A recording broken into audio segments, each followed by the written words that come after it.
మెదక్ జిల్లా నర్సాపూర్ నియోజకవర్గ పరిధిలోని వెల్దుర్తి మండలం మంగల్పర్తి గ్రామంలో మొహరం ఉత్సవాలు ఘనంగా నిర్వహిస్తున్నారు.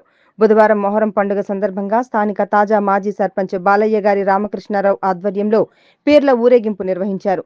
డప్పు చప్పులతో గ్రామస్తులు పీర్ల ఊరేగింపు కార్యక్రమం నిర్వహించారు. పీర్లు తలపై పెట్టుకుని నృత్యాలు చేస్తూ మైనార్టీలు ఎంతగానో ఆకట్టుకున్నారు. కులమతాలకు అతీతంగా ప్రజలు పీర్ల ఊరేగింపు కార్యక్రమంలో పాల్గొన్నారు.